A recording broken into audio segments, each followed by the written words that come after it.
Hi, I'm Brent, and I'm a volunteer with the Friends of the Paige Walker Hotel, and I am here today at the Ann B. Kratzer Educational Gardens to wish Cary, North Carolina, a happy 150th birthday.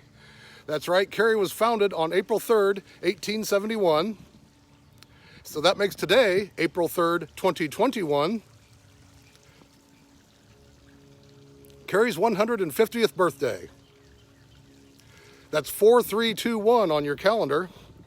Now the town is planning to celebrate this sesquicentennial all year long, including a virtual concert this evening at 8 o'clock, a projected light show at the Cary Arts Center this summer, and a big party this fall. You can learn about all of the events at cary150.org and by following social media Town of Cary. Also at cary150.org, you'll find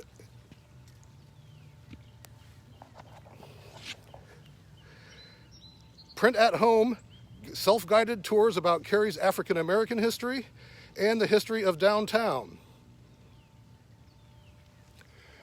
Again, that's cary150.org. You can also share your story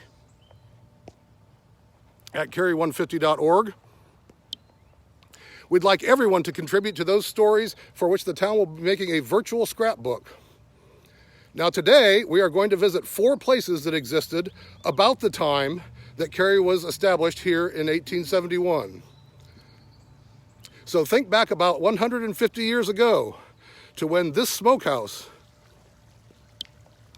stood on the grounds of the Paige homestead, and the town of Cary stretched from the railroad tracks to the schoolhouse at the end of Academy Street. Now here to tell us about this first place is Charlene. Over to you, Charlene. Thank you, Brent. Good morning. I'm Charlene Jones. I'm a member of the Friends of the Paige Walker Hotel, the historical organization that has been dedicated to preserving the Paige Walker Hotel and the grounds as well as Cary's history. I'm delighted to be able to be part of this 150 celebration. I'm also known as the Victorian Lady of the Paige Walker, and that's very appropriate because I'm going to be taking you back to around 1871, 150 years ago, and letting you have some information about how the town started and the significance of the beautiful Paige Walker Hotel and its history. Please bear with me. Excuse me.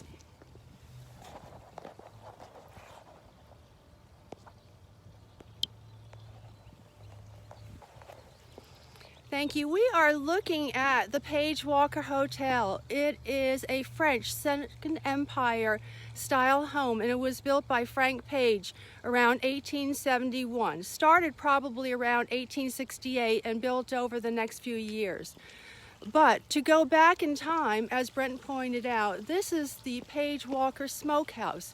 And even before that, this land was heavily wooded forest area, and it was inhabited by the Tuscarora Indians. Over time, the land was granted around 1749 to Mr. Jones, who inherited about 1,000 acres. Beyond that, it was Frank Paige, Allison Francis Paige, who came to this area in 1854. And his home was built on this area where the town hall and town buildings now stand. The only remaining structure from that homestead is this smokehouse. This is not its original home or location, but it was moved here and very carefully preserved, along with the beautiful gardens which are tended by and maintained by the stewards of the Paige Walker Hotel. Walking along the gardens here, I'm going to scan over to this beautiful horse statue, which is called Dapple. And what is so significant about the horse too is this area was actually grazing pasture.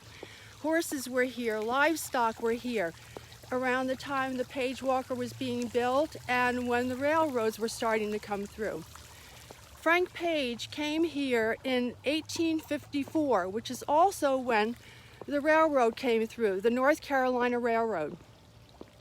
Frank was a very astute businessman. He was a lumberman, and he realized the potential for the trains to bring economy and stimulate the growth of the area.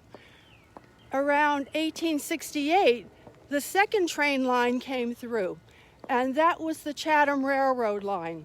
That really accelerated the area's growth and development, the interest in the area. Frank began building the Paige Walker Hotel with the intent that it would be a railroad hotel where passengers could stop, they could have meals, and they could actually stay over when changing. I'm walking forward to the first part of the Paige Walker, or this first part is actually the Annex, which was built after 1980. Up until that time, the main structure was the building I will show you in a moment. Now, going back in time, when the home was owned by the Paiges and they had hotel guests, there was no electricity here. There was no water. The water for the household was obtained from a well pump, probably a well house, which stands outside the well area here and just outside the Annex. Going along the porch, you will be able to see what it looked like, and these are the railroad tracks which led to the start of the hotel. And one of the stories that was told was Mrs. Walker would look out the window when the train stopped to see how many people were getting off the train, and then she would know how many meals to prepare. And I actually hear the train now. The porch area is overlooking the railroad tracks here, and this home passed through a number of owners until about 1980, when it fell into very serious disrepair. And it was through the very, very dedicated efforts of Anne Kratzner, a Cary art teacher, and many other volunteers who worked tirelessly to preserve the hotel, to have the town step up to it, take over, do what they could to preserve it. And I remember stories of Anne Kratzner and her husband standing here bringing buckets, the bucket brigade with other volunteers, to capture the water which was coming through the roof to prevent further damage to the hotel. So this hotel is 3 stories. Originally it was a kitchen and dining area on the first floor, and then room for hotel guests and boarders. And in the early 1900s, it also housed many of the students and instructors of the Cary Academy. And now, ironically, we have one of the railroads which started the growth and development of this town having a train approach. So this is one of the most significant parts of Cary because Frank Paige basically started Cary by having it incorporated in 1871, 150 years ago today. And I want to say happy birthday to the town of Cary and to the Paige Walker Hotel. And please do come visit, and please share your stories on Cary.org. Thank you. And now we're going to turn this over to Heather, who is standing on Railroad Street, which was the first main street of town. Finish?